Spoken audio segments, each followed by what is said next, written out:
Restoring a classic garage, restoring a classic car in a garage is no easy task. And when that classic car happens to be one of the best BMWs of all times, it requires a different kind of mindset and skill set. Skye happens to be one of those few people. He has he is an avid car enthusiast, a proper car guy, and has worked with BMW as a technician for over 8 years. So we have tried to break down his journey with cars with BMW and restoring car in his garage on this episode of Shift with Motordrift. So welcome, Sky. Glad to have you in the podcast, bro.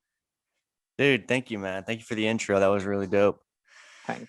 Yeah, dude, you're right. Holy crap. The Mm, mindset, yeah, yeah. I I didn't So, really know where you wanted to start, but mm, yeah. So my I could first just question for you is like, when and how did your journey with cars started? At what age? I was probably it was around like eighth grade, so I was probably like 12, Mm, 13 or something like that. Isn't that eighth grade? 14? I don't know. Anyway, mm, um, yeah, man, I saw Need for Speed Most Wanted, right? The game. You remember that mm, game? Okay. I when I first played that, you start out with that M3, right?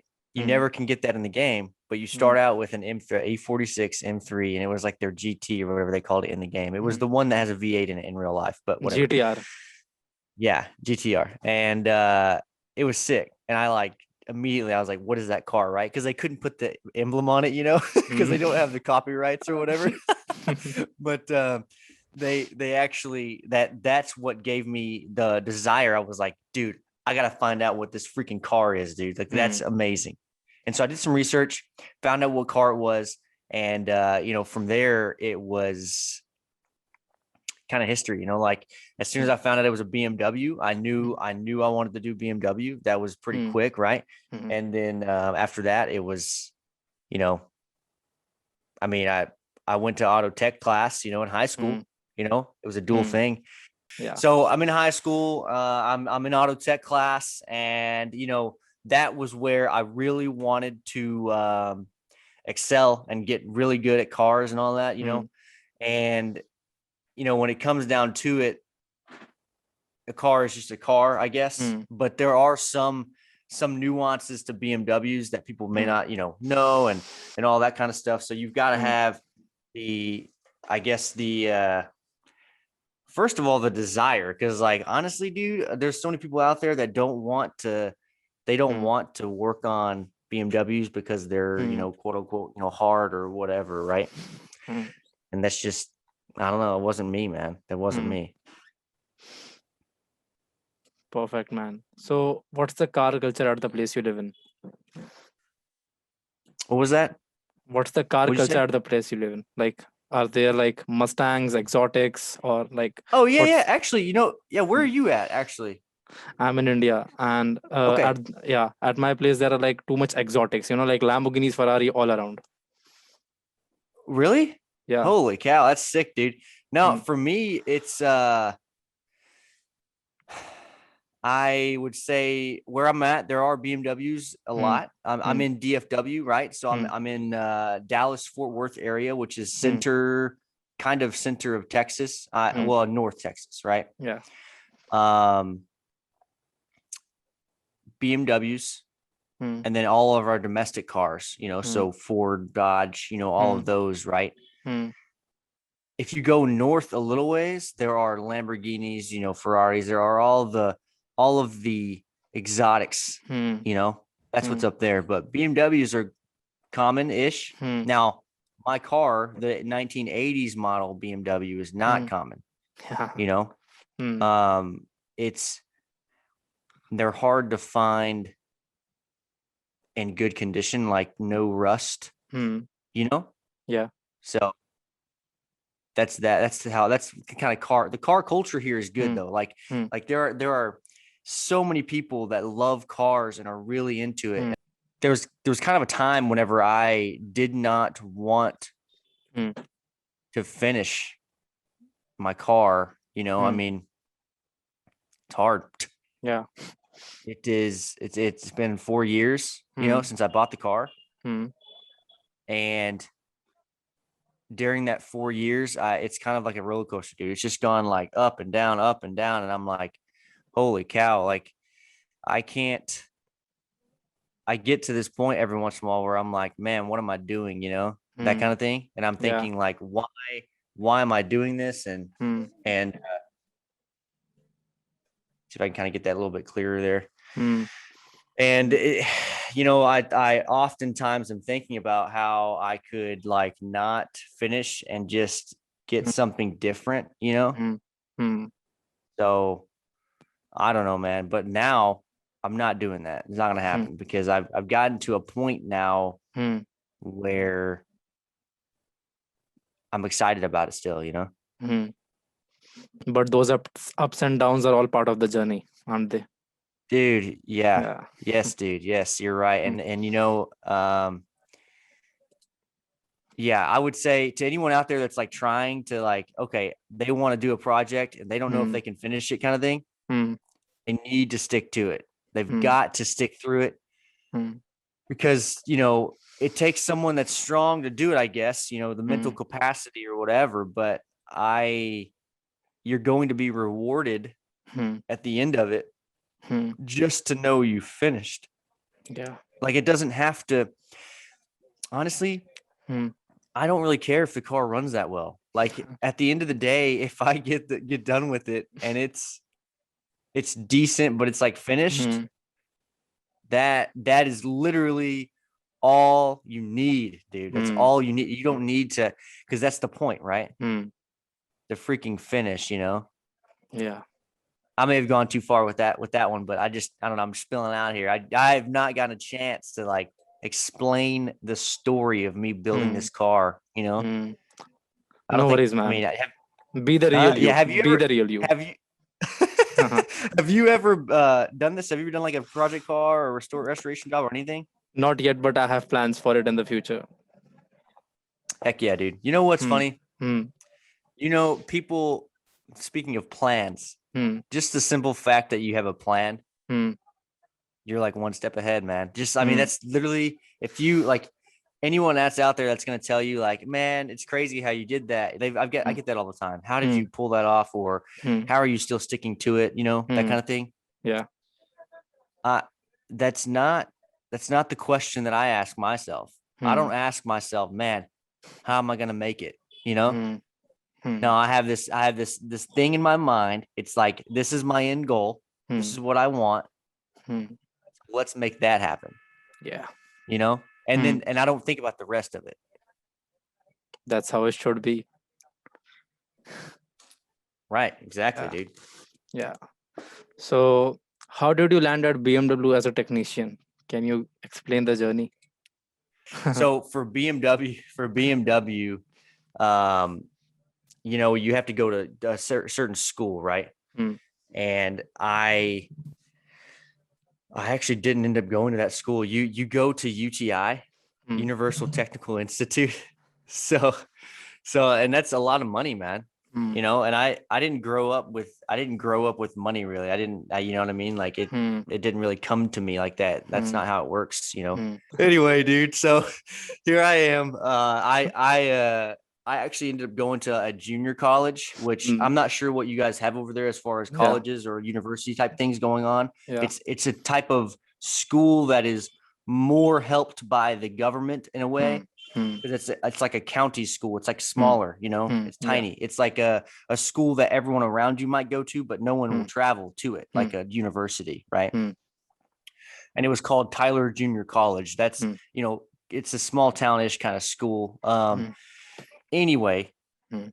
I went to that school just for generic auto tech, right? Hmm. So I got to know a bit about suspension and motor and transmission and Hmm. all that stuff separately, right? But it was quick things. It wasn't like University Technical Institute was going to probably um, be more in depth. Hmm. It would have been. I guarantee you, it would have Hmm. been way more in depth. But Hmm.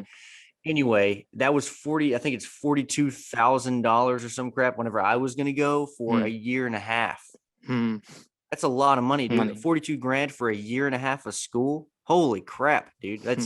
That's not even Like that's more money than I would spend at like some stupid Ivy League. Like I don't understand, but anyway, so I didn't do that. GJC was like $1,500 a semester. So like the comparison, dude, the comparison's insane.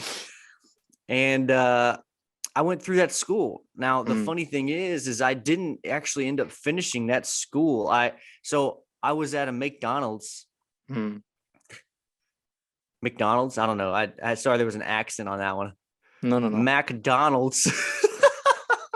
Anyway, I was at McDonald's in where I grew up in Lindell, a small town in Texas, and I was like looking up some stuff online, at this time I actually had an E46 M3, right? And it's a dude that hands down is my favorite BMW, even with even against my E30. I don't care. The E46 M3 is my hands down favorite BMW of all time, period, full stop. Except the funny thing is that I actually like the SMG, not the manual, the paddle shifters on that old E46 M3. I actually like that. A lot of people don't. A lot of people think that that's it's trash or it doesn't work well or it's not true to the car heritage or whatever, but I don't care. Anyway, so I was looking up some stuff. I found a BMW dealer in Washington State. And the reason I was even looking is because my brother lives in Washington State, close to Seattle. I gave him an email. I just sent him an email and I was like, and dealerships, the way they work, when you send an email, like I was about to send, it doesn't really do anything. Like that's not how you do it. Right. Of course, I didn't know that at the time. I'm just some naive little kid, whatever. So I sent him an email and I was like, hey, if you find this, please give this to the shop foreman because I want a job. Basically, that's what the email ended up saying, right? I was just very straightforward and just like, bam, bam, bam, let's get this done.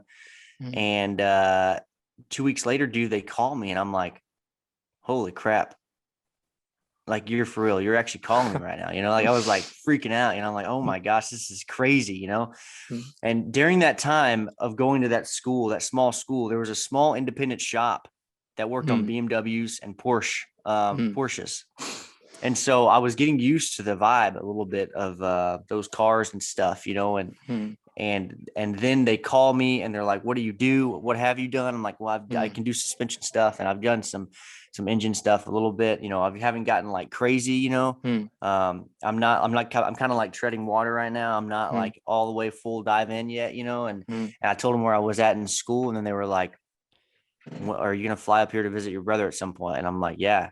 But when you do, come by the dealer, we'll freaking interview, basically. And I was like, dude, let's freaking go, dude. So I was excited about that. And then I get there, do the interview, whatever. Long story short, that I ended up working at that BMW, right? BMW of Bellevue in Washington State. And that's where I got training. Well, the funny thing is about me not going to the right school is that I found out dealerships were sending people they could train themselves to the BMW school anyway. So what was the point of me going to UTI in the first place? Well, there wasn't one, but I didn't know that because the dealer will send you to school. They will pay for you to go down there because it's your job, right? You're on work. You're at work technically. That's how I see it, And so while you're down there, they're paying you. And I'm like, why the heck wouldn't I have done this anyway? Like, this is amazing. This is perfect. This is perfect. So I got all my BMW training. I was one class. So BMW does level 4, 3, 2, 1. And that's how it goes. It doesn't go 1, 2, 3, 4, right? Because level 1 is the best. Level 4 is new. Right. And before level 4 obviously is 0 and you're nothing, right? So I was a level 0 at that point, and I went all the way to almost level 3. And then I left Washington, came back to Texas because, dude, Texas is badass. I just got to say right now, Texas is my freaking place, man. And if I if you're seeing what's going on in America right now, all the stupid crap, I don't know how often you get into politics. I do a podcast on politics, right? So I'm always involved in that kind of stuff. But dude, if you're going to move, if you ever decide, you know what, I'm going to America for whatever reason, Texas, full stop, Yes. Texas. So anyway, I moved back to Texas because I missed it, right? Of course. And then I worked at, I guess, 3 different dealers in Texas. So I went from Tyler to DFW to the Dallas area where I am now, and worked there for a while. You know, it's not like glamorous. It's not like some freaking like thing that you should really even want to do. The way it's going, honestly, I kind of want to do another podcast about this. Like I want to do a full series on this, but dealership industry as a whole, in my opinion, is either changing dramatically or dying completely. Because the way it's going, you know, especially when Tesla introduced their car, is no dealer or no need for one kind of thing. And then COVID kind of messed up that stuff too. But then, dude, 8 years later, here I am. I worked at dealers all the way through, and it was good. You know, you get a lot of perks from dealers. I can take my car up there and work on it. You know, they have the lifts. I had my tools, of course, but you know, all that stuff works together. Just having the knowledge to work on a car, I think, is something, you know, everyone might want. Because when something happens in your life and you don't have the ability to do the work you were doing before, or something, whatever it is, you can always go back to cars, and people will always need somebody to work on their car. And so that's why I chose what I chose, because I'm like, it's always a very, very, very solid like backup plan, right? Kind of thing, right? So, you know, we go to Apocalypse or whatever, and no one has a mechanic. No one has a mechanic, and here I am. I'm like, dude, I got you, you know, that kind of thing. So anyway, that's my little journey through actually working on the BMWs. In a nutshell, you know. Yeah. So, how was the work environment at BMW? Okay, here we go. So we're doing I'll say this: employees are good, right? So everyone I always worked with was good. I'm a very energetic guy. I mean, maybe you can tell. I have, you know, energy all the time. I'm kind of like a hype man, if you will. Like I can bring people up to be excited about something or whatever, but and that works in my favor, I guess, in that industry. Yeah. But whenever you get there, the managers are the ones that are going to be the deal breakers for you, if anyone is. There's a big push for hiring very new people that have never done it before, and then getting them less pay because they're new. Yeah. And then keeping that less pay throughout their career. And so what's happening is the environment is getting worse because you have people that don't really know how to work on the car, and they're working on them. And then they think they deserve more pay, and it's just this constant battle type thing. So I would say the environment can get toxic, you know, at a dealership. If you've ever seen a movie that represents American military, have you? Like Yeah, any like movie, could be I've anything. I've seen a Full Metal couple of Jacket. movies. I was saying that I've seen a couple of movies here and there, but you know, like I don't have a complete idea of the American military. Okay, well, I get you, dude. That makes sense. But you can kind of see. So even if you haven't, you can kind of see the way they act in a way that it can get kind of toxic, right? So there's a lot of camaraderie amongst themselves, correct? But when you're outside of that little bubble, it's different, right? And you will feel like an outsider, and you will feel some form of like aggression, maybe in a way, I guess. Mm. So dealership industry is similar. Mm. You know, if you're in the dealership industry, you're part of a close-knit group, Mm. and everybody around the dealership areas, they have their jokes and everything else, their little inside jokes and stuff. But at the end of the day, it can get toxic. It can be very, if you're a new guy going into the dealership and you're a new technician and you're 17, 18 years old and you're about to start working, dude, like it can be kind of tough, I guess, you know. You got to have tough skin. You've got to have tough skin because I'm one of those guys, dude. I will, if you come in, it's like, you know, we're going to put you through the tests it takes and everything else, because as a technician, you're flat rate. And when you're flat rate, that means you make money by every single job you do, not by the hours you're there. So it's already a stressful environment. It's perseverance. You're building perseverance. You're building that character you need. And in a lot of ways, that's exactly why I'm able to keep going on this E30, is because, you know, I've had this thing built in me from the beginning of when I started working on cars, you know, to keep going, keep trying. You know, you'll have a paycheck where you don't make a lot of money, you know. So, you know, that's how that goes. I would say it's very similar. The dealership industry is very similar to, you know, military, like I said, and also finance industry in America. Quote unquote, what you would say here is it's a good old boy industry, right? So like they have their ways of running it and they don't like to change it. Probably a downfall of America, if I'm honest. But hey, you know what? That's what they do, you know. Yeah. So, like, since BMW is one of the top German manufacturers, like working there must have given you a lot of new learnings and experiences. So, what are the learnings that you have taken from BMW? Yeah. You know, it's not like something, it's not like some kind of Hmm. deep, intense thing I Hmm. learned, really. It's just a matter of um Hmm.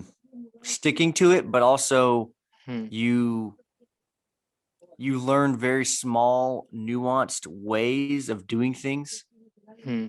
that you wouldn't have done otherwise. So if you're in your garage, right, and you're working on a Yeah. car and it's, you know, it's tough and you're just getting at it, and you're going to do, if you're in the garage, you're going to try to do, you're probably going to take more steps than are necessary Hmm. to like get that part off or get Hmm. that bolt off or, Hmm. you know, whatever it might be, right? Hmm. Because you're in a garage. Hmm. And in your garage, you're thinking you're limited. You're thinking that, oh, I'm in a garage, so I don't have that much stuff or that many tools or, you know, a way to do it or whatever, right? Hmm. But realistically, there's a Hmm. way around most of those things, Hmm. even with less tools. Hmm. You just have to know finesse, you know, and Hmm. those are the things I really learned. I learned finesse. Hmm. I learned sticking to it, not Hmm. stopping, not giving up on a car. Yeah. Whenever I, you know, whenever I Hmm. hit a roadblock. Hmm. But then I also learned my limits. You know, I Hmm. learned when I get frustrated, dude, when you're working on a car, man, and you're getting Hmm. mad, because that happens, dude. Hmm. You're working on it, it's not doing what you want. It's a machine. Okay. Hmm. So of course that's how that works. Hmm. When you get mad, that's what I would always tell trainees, dude. Anytime I had a trainer or trainee, a person that I Hmm. was training, I Hmm. would tell them, you know, hey, you know, take a step back, you know, just go freaking take a break or whatever. Hmm. And we have the freedom to do that because Hmm. we are flat rate. We're not hourly, right? So Hmm. we're on our own time. If Hmm. I decide I'm gonna go get freaking donuts, I'm gonna go get donuts, dude. So, but if I mean that's the thing, right? So if I get Hmm. mad and I took a little break, you know, so Hmm. we don't normally eat lunches, right? We would, Hmm. well, some guys would, Hmm. but in order to speed up your time, you would eat your lunch at your desk or whatever Hmm. at the shop, right? Hmm. Good old freaking America, you know, work to your dead type thing. Anyway, Hmm. so I would tell them go take a break, you know, and when they took a break, they'd come back fresh, and that bolt or that little part or that little thing they couldn't get done, you know, would get done. right? It's amazing how much a brake does. Yeah. It kind Uh, of gives your brain a restart. yes, exactly, dude. Yeah, a little bit of a restart. And that's probably the biggest thing I learned from working on cars forever, is that you need those restarts. But you also need food. So those things like, the mind, the mental power relies a lot on food. Yeah. Now, if you don't mind me asking, when and why did you decide to stop working at BMW? Yeah. That's a good question. Mm, You know, I told you already, right, how the mm, industry is, right? I told you yeah. how they work and how they do their Mm, stuff or whatever. And mm, it grew on me. It mm, grew on me to a point where I was stressed pretty consistently. mm, And I'm not a guy that likes working for somebody. yeah. And I realized that a while ago, but I didn't do anything to change it. And so I think that has more to do with it than the actual dealership themselves. So I can't Mm, blame them for everything. I can't blame a dealership for everything, but I've been to 5 dealerships. So I know my way around a dealership, and they were all in different areas. So I know they all work kind of the same. There's not a lot of differences there. And since I mm, have that experience there, I can say without a doubt, the environment will get you out. The environment will change you, mm, and it will stress you out, and you might end up a different person, and it's not good, man. You end up a little bit bitter, um, and you end up losing some passion for the industry, for the cars. My car has been not sitting now, but the mm, E30 was sitting for quite a while. It was sitting probably for a year, maybe more, without me even touching it, because yeah. I was working at a dealer and I didn't have the passion anymore. That was gone. My passion was Mm, gone. So when that happened, you know, mm, you just you do lose a little bit of joy. There's a little bit of joy that gets like eaten mm, away slowly, because joy mm, is everlasting. Joy is the lasting one, right? Happy is in the moment. Joy is constant.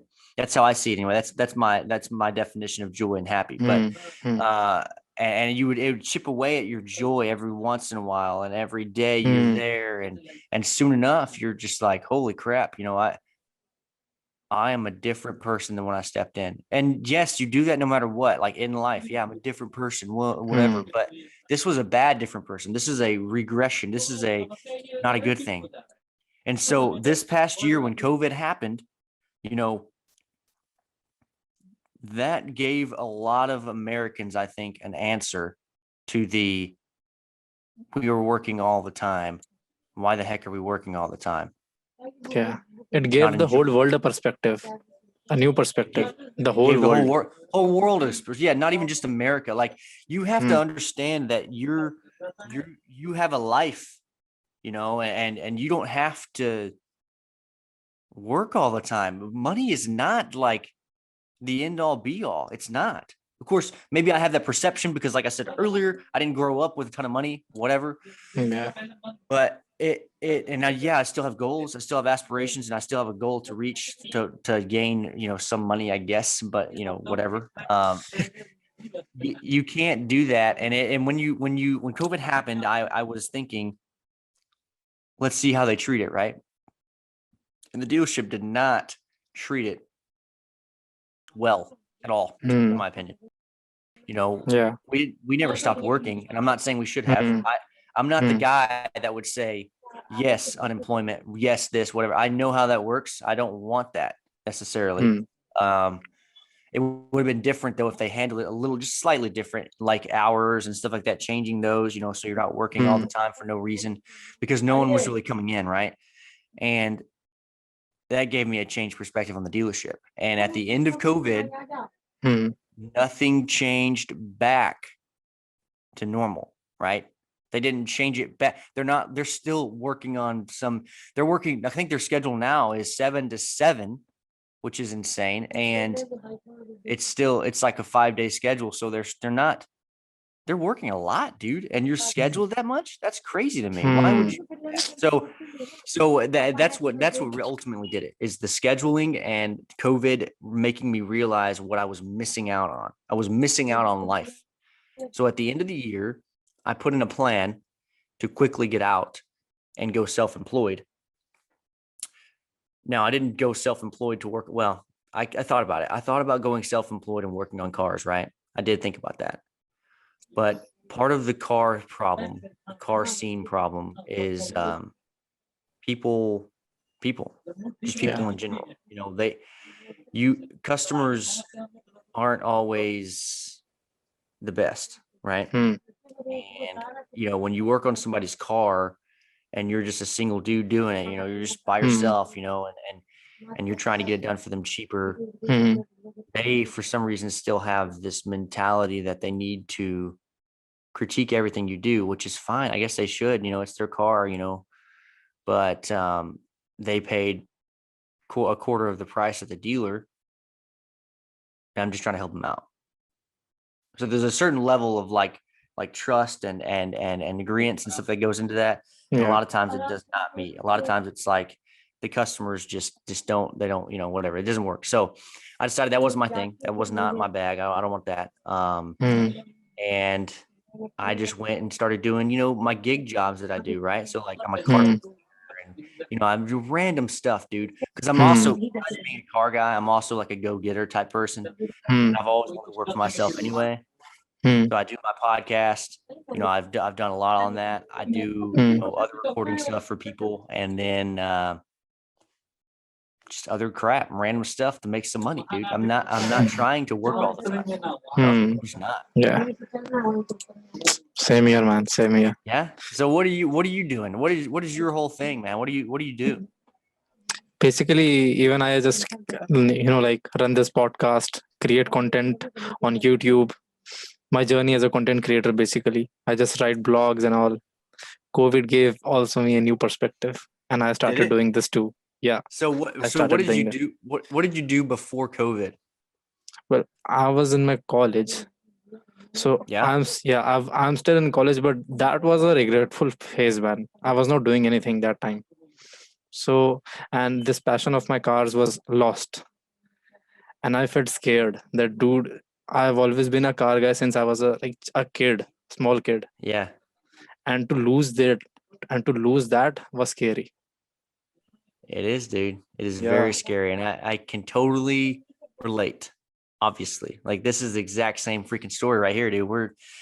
You know, it's a weird feeling, man. It's a weird feeling. It's like it's Yeah. escaping you. And you're like, yeah, I would Mm. go out to my garage and I would see my car and I would just think like, holy crap. Mm. I didn't walk out and think that's a badass car. Yeah. So when I'm not walking out and thinking, heck yeah, I'm excited for it, Mm. that means something's different, right?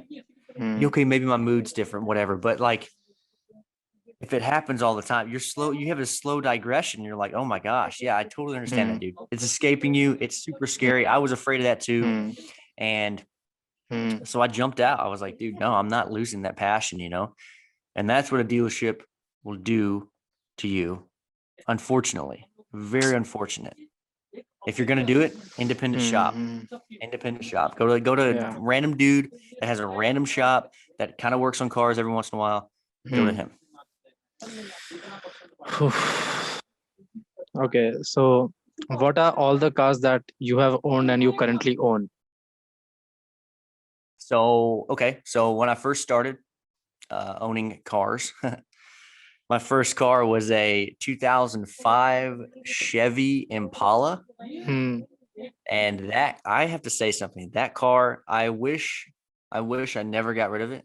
It's your first car, but no, that's not why. It's it's because it was actually like a decent car. Like like it was luxurious. It had Hmm. leather, you know, it was cheap. Hmm. It wasn't crazy expensive. I Hmm. got the freaking like metallic wine color, like it was Hmm. burgundy almost, Hmm. right? And it Hmm. actually looked decent. Like Hmm. you wouldn't expect that. You're like maroon, but nah, it was like kind of shiny and nice, and the wheels were nice, and it wasn't like the plastic wheels. It was like the first ones that had alloys, you know, Hmm. like This is 2005, dude. So like 2005, we were just now getting to the point where car manufacturers were like, oh, let's make wheels kind of cool, like normal car manufacturers, not sports ones. And it was front wheel drive, which is whatever, but it just drove really freaking nice. And then I put 2 subs in the back, and I had the whole sound system and everything going. That was fun.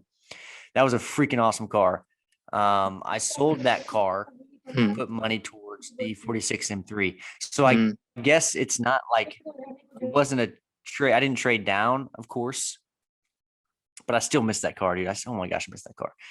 So in between the time of that, me selling my 05 Impala to getting finding the 46 M3, because I still had to find one. They're hard to find and in nice condition and stuff like that. Even then, this is 2011 ish, 2011, 2012. Because I didn't get the 05 Chevy Impala in 05, of course. I didn't buy that thing. No way. It was like 08, 09 is whenever I actually ended up having it, right? It was my dad's last car. So anyway, in between that Impala and this E46 was a Chrysler Sebring and convertible. Ugly car, dude. The worst.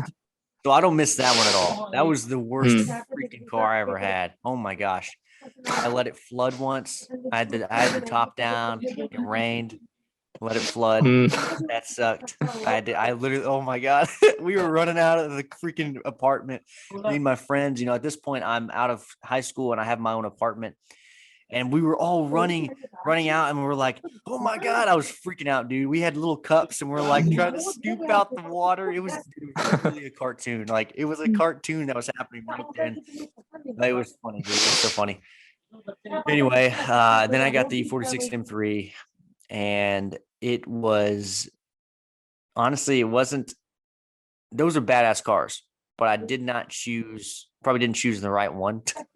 It had some problems, and I did some fixing on that one. As soon as I bought it, it was in a shop, not the shop that you'd pay for, but I have a friend that ran a racing team, and he used to race Vipers a long time ago, which is pretty sick.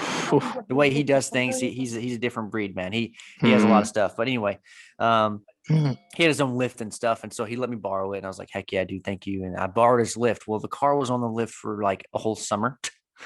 So, because I was trying to replace some things, I needed to replace the wheel bearings, and I needed to fix some oil leaks and stuff like that. So I was doing all that stuff, and that actually taught me a lot. And that's before I even got into working on BMWs. So that car probably helped me out a ton, in the grand scheme of things for my like 8-year career in dealerships.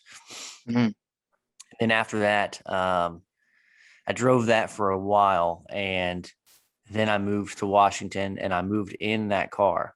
Well, little did I know that the rear subframe on these cars, on the E46 M3s, starts ripping out, dude. Like, it's like insane, man. The floor of the trunk, it's such a hard shift, because I had an SMG, of course. Every time you shift, it's like it's like a freaking shotgun, dude. It's insane. Now, I will say this: if you ever have like a girl in the other seat, they're like, oh gosh, like they freak out. They're like, oh my gosh, this is insane. And you're like, heck yeah, it's meant to do that, but really it's not.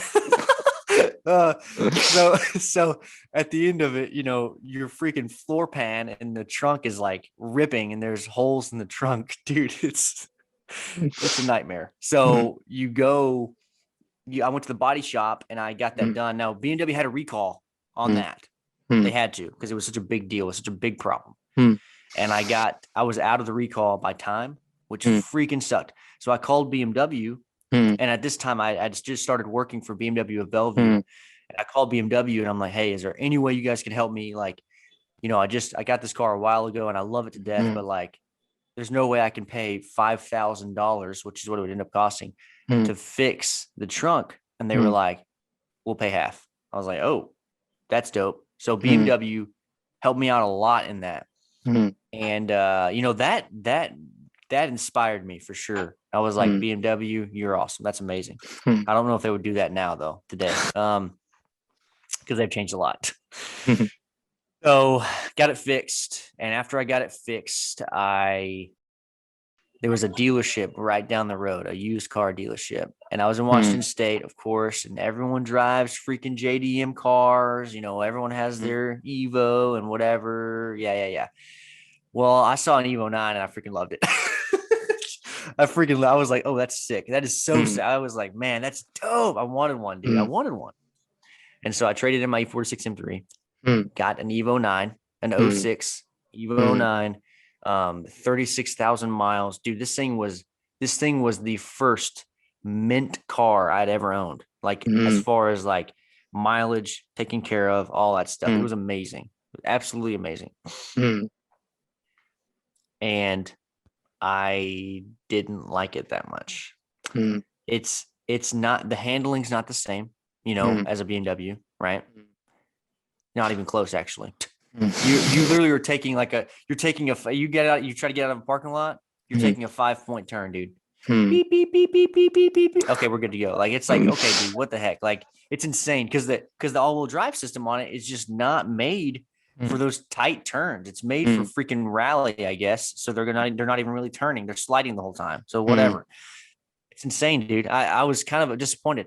And I Hmm. know they can go freaking fast. I know that. Hmm. But I would always ride around with my buddy, and he had a RX-7, Ooh. the RX-7 FC. It's the less desirable one, the one Hmm. that's like kind of square, not the curvy Hmm. one. Is that Hmm. FC? Yeah, Do you yeah. know? It's FC. It's FC. The FD Okay, one is the FC. Yeah. most curvy.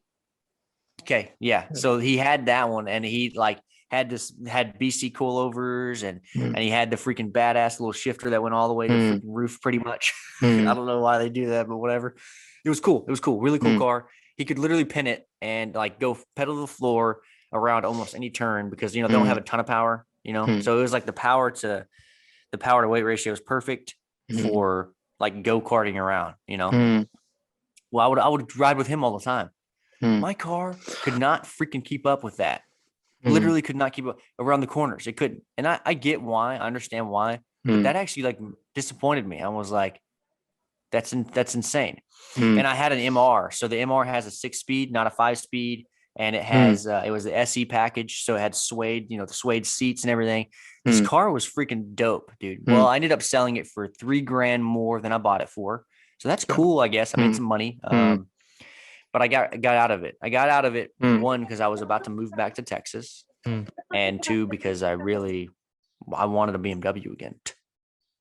Specifically, actually, that's when I probably saw an E30 and I was like, yeah, it kind of looks sick. We'll see what happens. Get back to Texas. I was here probably 3 years at least. I didn't have a car at all, you know, and that sucks. But I had bikes. So that's whenever I got into bikes. I got into bikes for a little while. um, you know, Ducatis, all that stuff.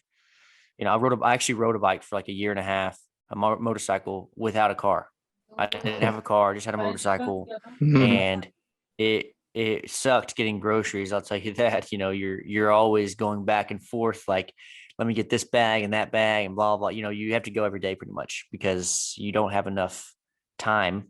Well, time to just go back and forth to the grocery store and space Hmm. in your freaking backpack that's right behind you, right? Hmm. So that was cool. That was a good life experience, I guess. But after that, I traded my bike for a GMC Sonoma, and then from there, I went up and up. So I got another GMC that was newer, and then I got um, the Forerunner. I bought a Hmm. 2016 Forerunner. It's freaking sick. Hmm. I actually Hmm. have that build on Instagram as well. Hmm. It's called The Other I saw Forerunner. it.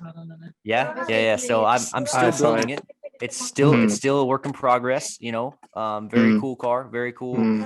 It's my daily, and Hmm. love Hmm. it to death. I really do. Now the Hmm. E30, as far as the E30 goes, I actually recently separated my Instagram accounts. It's better because my main account. I don't want to have like all this. I don't necessarily want to have just car stuff on it. I don't, Hmm. because I do a lot of stuff. I'm always Hmm. going. I'm always doing different stuff, and I want people to see that. So I separated my car Instagrams essentially. I have the Foreigner account, and then I have the E30 account. I just did the E30 account. It's called Royal_30. If you guys want to see that or follow it, but that's a progress page. And so I'm starting from where I started, back in 4 years ago. And I'm just going to go through all the steps, because right now I'm pretty close to done. Like I can go to the DMV right now and register my vehicle. I have headlights, I have everything done, right? I just need to get the tuning right, perfect. And then we'll be on our way. And then I'll add E85. Currently it sits with 93, it's a precision 6062 turbo. Most E30 turbo builds go something like this. You buy an E30 325i and you put an HX35 turbo on it. Holset is who makes that. It's off of a Dodge. I can't remember. It's off of another diesel truck, but it's small turbo, and it works great for the E30. And then you put eBay parts on it all around that to make it work. And then you slap a Mega Squirt in it and you call it a day, right? That's what you normally do. For me, I wanted to build something different. So I took the engine out and built the bottom end, kind of rebuilt. But I bought a 325E, and so it's the 2.7 motor. And so from there, I took the bottom end, rebuilt it up, and new pistons, rings, new everything pretty much. And then I took a head from an I motor, had it rebuilt, refinished, redone nicely, new springs put in it, and I put a dual pattern cam in it so that it would have more exhaust flow for the turbo. So once I did that, put that on, and then I got a racing timing belt, Gates racing timing belt, of course, to keep everything in check. And soon enough, I'm going to add a ignition coil setup. Right now, it's still running on the distributor cap, which isn't a good deal for what I want to do. But anyway, long story short there, I built that all up. The motor's awesome. And then I put a nice, 6062 precision turbo on it instead of the HX35, because the HX35 is journal bearing. This precision is dual ceramic coated ball bearing, and that runs way quicker than an HX35. So my thought process was, well, if I get a little bit bigger of a turbo, but I get a ball bearing turbo because it'll run quicker, and I make the exhaust housing smaller, I should be able to spool just as fast as these HX35 guys, right? Well, I'm not even done with tuning, and I'm getting freaking 10 to 15 pounds of boost at like 3,000 RPM. Like, it's insane. I'm getting there. I'm getting there now. It creeps up. So it's like 332. And then finally I'm hitting 15 PSI and whatever. My goal is to have 25 pounds of boost, which for a BMW 30 is insane. But I also did a multi-layered metal MLS head gasket. So not the stock head gasket. It's a head gasket designed for freaking boost. And then I did ARP head studs as well, so that I could, so it basically will hold up. It'll hold up everything I throw at it pretty much. These motors are freaking tough, dude. They're so tough. And I wanted to use the stock motor because the M20 sounds amazing to me. Like, I freaking love the sound of the M20. It's sick. So anyway, after all that's said and done, I built the motor up like that. And then I said, okay, now I want to put E85 on it. So let's do that. So it's going to be a complete build, E30, not the normal, just throw it together, get it done kind of thing, right? Even though they probably have the most fun because they're quick and easy, and they can drive it, sooner than I can, obviously, because I'm not even driving mine yet. But yeah, at the end of the day, though, I think it'll be freaking sick, and I'm more than halfway there now. Now the interior is what I need to get done, because it is all gutted and I just need to finish it.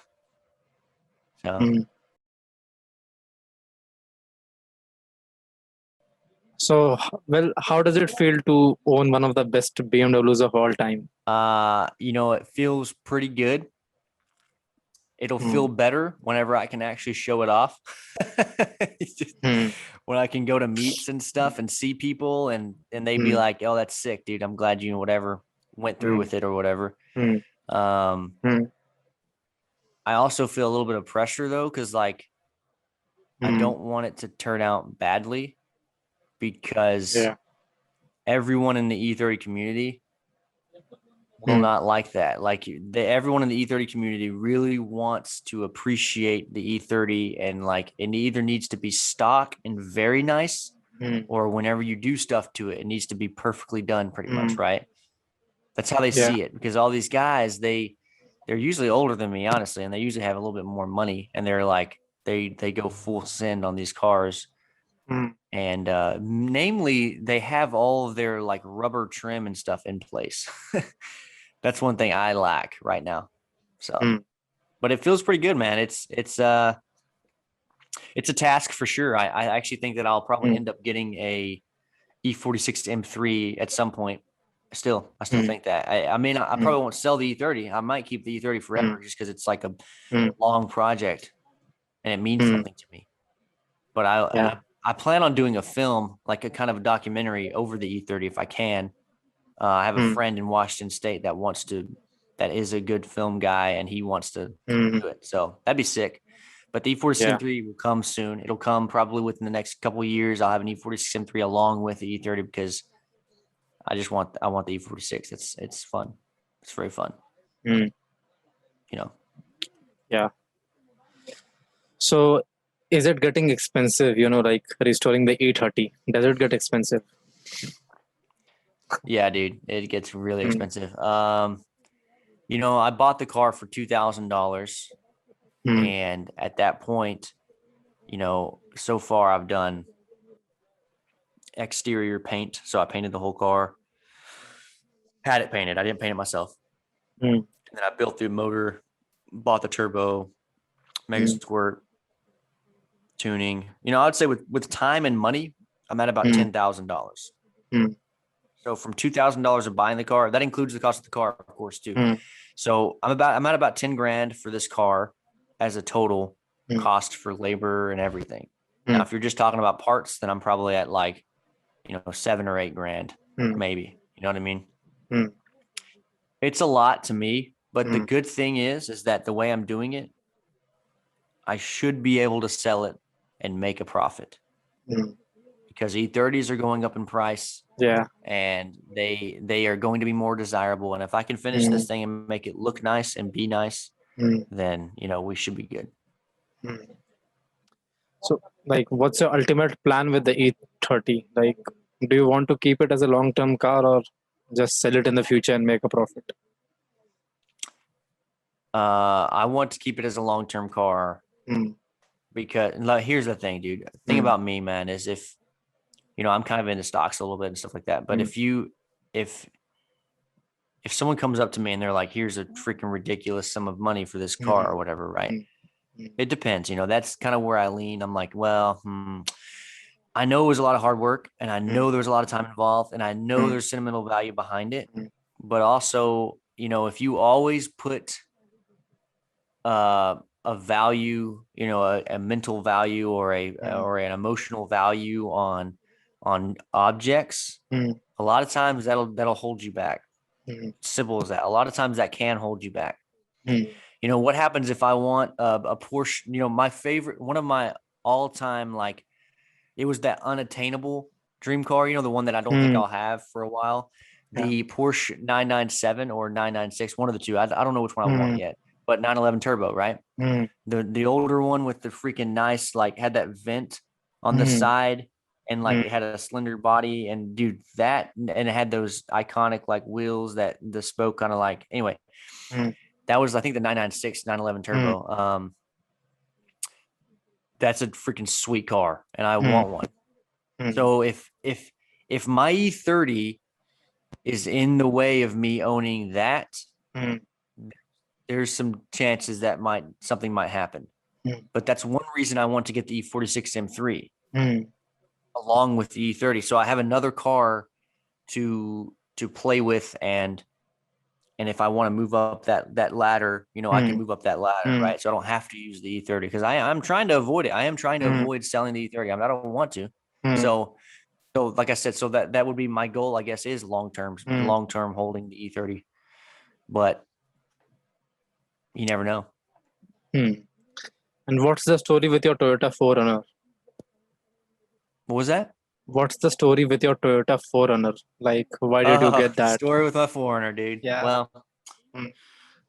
oh man. So I've had a lot of trucks, right? You're in Mm. Texas, dude. You have a truck. That's just how it goes. Mm. And honestly, like the way I do things, the way I'm always moving and stuff, I need a truck, Mm. just plain and simple, because it's utility. It's Mm. utilitarian, I should say. Mm.